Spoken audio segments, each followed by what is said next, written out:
Fuuta sa innama ƴiƴam lalla e ɓerdam,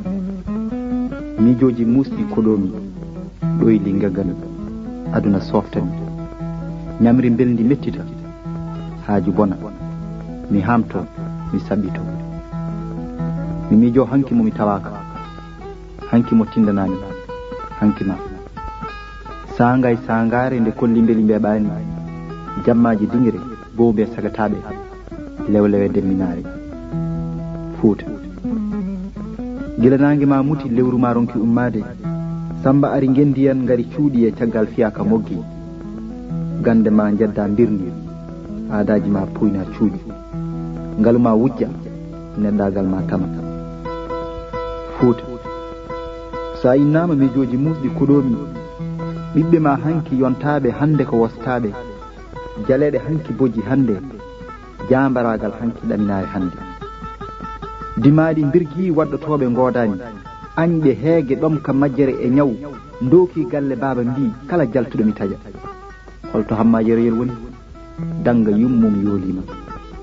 bolume gulli luuki jeehi, maaje ɓeeɓi, ndungu koye miijo heddi, gese cooyi, bille keewi, dingre pusi,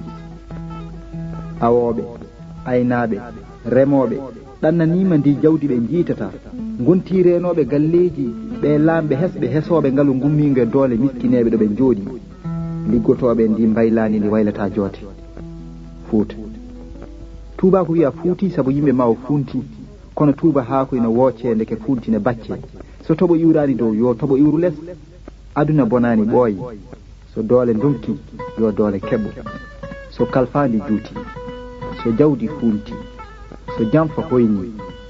so ɗaminare fuyni, yo ndimagu futtu, yo yondikinari ittu, yo hoolare lottu,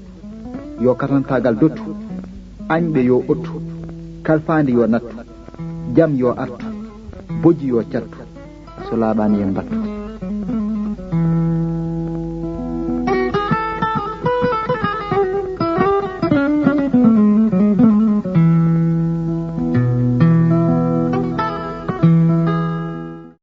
Bismillahir Rahmanir Rahim. Ko adortekon ko jantagol inde jon annora, muyanɗo nguure ka jordi e ka maaje mbanora,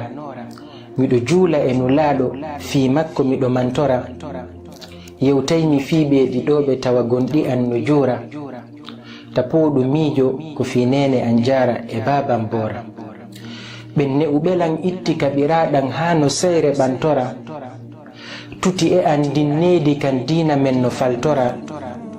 ekkitilan fonto kaamilu siga janga ɓaara, tindinilan tugalal diina nayaɓal ko wakkilagol hoora, moccirɓe gurun am paatawol ñande tawi bindi am ɓowra, miɗo yacco kam notanagol ɓe yamiroje haysi miɗo towra, andugol si ɓe teddinte mi haton jina e coora, mawngu ɓural ɓe e annutiiɗi alano e ɓora, fi an haɗiɓe ɗoygol nde mi Musa hara miɗo wullora, ɓe huylike wotuma mi ɗaani a hara miɗo mosora, sayi mu miijo maɓɓe yiiloto fiino ɓe nemora, ko tuma henani ɓe e pellital mi heɓi ko mi hirtora, duumike e ka mbuka ɓenɗiɗoɓe no fi am ɓantora, dandan yo Allahu kuddi nene an jara e baban bora, yaafuyemo miɗo tori no bakkatuji an heefora, du'amo miɗo duumi ka doomo no alhaali a yiilora, awa musidɗo ƴettuɗi konguɗi an waajitora, teddinɓe yankinanoɓe welnu ndeɗa yewtora, diisinoɓe wano holliraɗen ka suratu shura, ɓe falantake masina moƴƴere e no fiima hentora, si feere yaaji e to ɓe hewta madinatul munawwara,